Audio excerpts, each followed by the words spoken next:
the guns, the drugs, the people. You know, when it stoops to we're selling 12-year-old and 10-year-old boys and girls for the sex trade, and they're getting raped 120 times a day. I mean, that's reality, and that's something that's not. There's no God in that, you know, and except for Him trying to protect them, and I know He can, and He can make those changes. But when evil abounds, it's because good's doing nothing. You know what I mean? That's powerful. And that's where we are in the world. I think, you know, just awareness. Get it out there and let people know that it's happening in their backyard, not just overseas. It's a real problem here, you know, and it's our high school daughters, and it's so simple. Now, how would they recruit these kids? You know, Ray, as you know, the gangs are recruiting kids at 8 years old.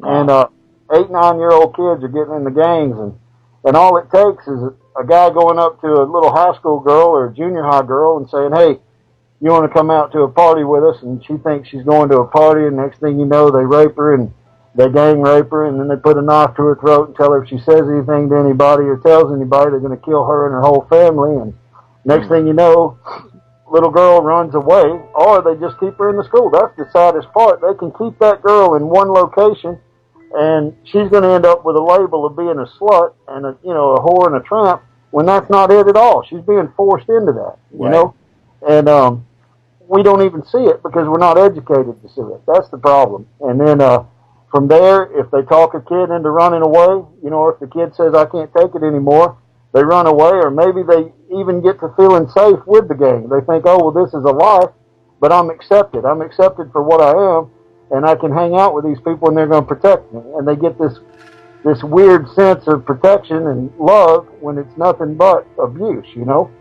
And well, how do parents protect their kids from that? How do they? Yeah, what would be your advice, you know? Because like I said, this is running rampant. The first thing is start noticing who they're hanging out with, noticing what they're wearing, if their clothes change, you know, to where they start wearing more provocative stuff, or they start wearing the same color. If their whole wardrobe turns into the same color, that's a sign that they might be involved in a gang, you know.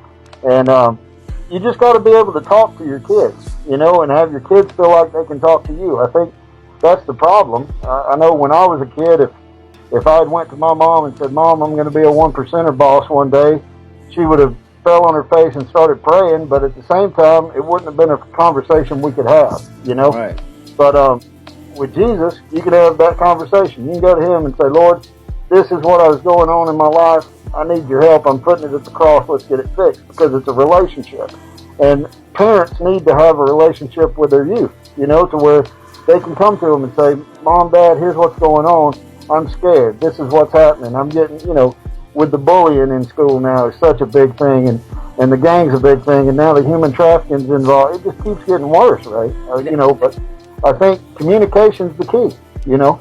Exactly. Now, were gangs like yours, would they target just the low income, middle class? I mean, who's at risk? Is all income class kids? Because a lot of people think, well, I moved out to the suburbs, so my kid's safe. Is that true? I had, in my crew, we had surgeons, we had lawyers, I had a couple of judges. When our case went down a few months ago, we had 15 officers get locked up. These are police officers get locked up for being affiliated with us. They were actually running guard for us while we're selling drugs and selling guns. I mean, it's amazing. And these are the folks that we entrust, and we pay taxes to make sure they protect our families and our cities, and they were working for me. Right. Now, with the sex trafficking, though, I mean, would kids from all income classes be targeted? Or would it just be kind of just the lower income? With the sex trade and human trafficking, it's a $32 billion a year industry.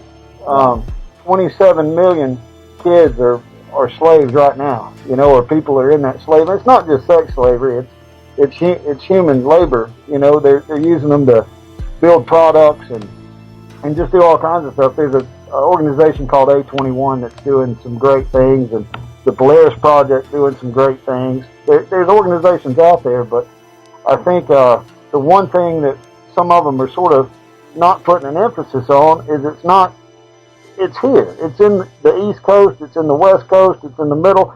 Start doing your homework, you know. looking around and seeing as a parent and as a pastor and as a youth pastor and as a teacher and a principal, start looking it up and start seeing it's here in the United States. So any neighborhood's at risk. Doesn't matter whether you're low income or high income, your neighborhood's at risk. Your kids are at risk to being victims of sex trafficking. They are, and I guess the real reason why, Ray, is this.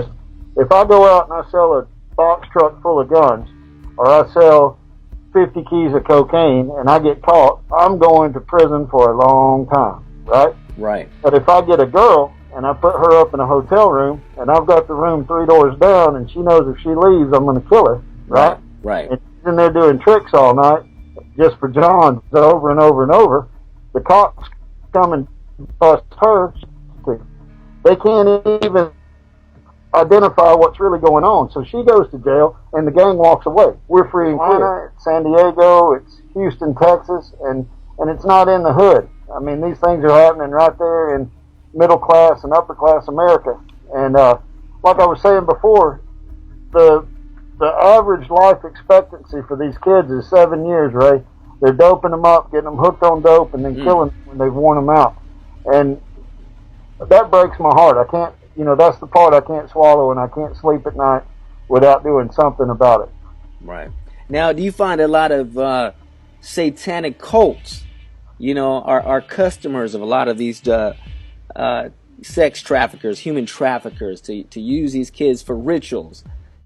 It's so open on the internet. That's the thing. They can use Craigslist or Backpage or any of these things. They're just advertising the kids right there on the internet. You can hook up with them. And if you watch, like Dateline NBC has that show Predators, or To Catch a Predator, and you're seeing these guys going, and it's the same thing. It's so Anytown USA, I guess, is the best way to say it, and anybody can be a predator. I guess that's the best word for it. Anybody can be that guy that's trying to buy your kid, and that's the sad part. That's too bad right there. So, like you say, you said that in order to safeguard your kids from that, parents need to find out what's going on with their kids more than they're doing, and not use the music and the TV set as a babysitter. That's right. Get back to family. Get back to having dinner with each other, talking to each other. Get involved in sports with your kids. Get involved. Don't use any of that as a way to push your kid off, but instead get involved and show them you're proud of them and that you love them and accept them as they are. That's it. The key to this is pastors, youth pastors, teachers, principals, parents.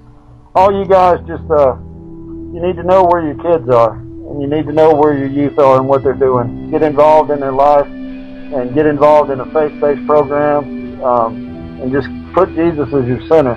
That's, without him, I say it all the time, that his blood truly covers, and without it, none of us, can even be here, and we're not worthy of it. But thank God he gave his life for us, and that's it, man. Just be aware of your surroundings and know what's going on, and know what's going on in your community. There's plenty of program and opportunity for you to get out there and help and get involved. And Ray and Junior and those guys are great too. Just reach out and try to help them out in what they're doing.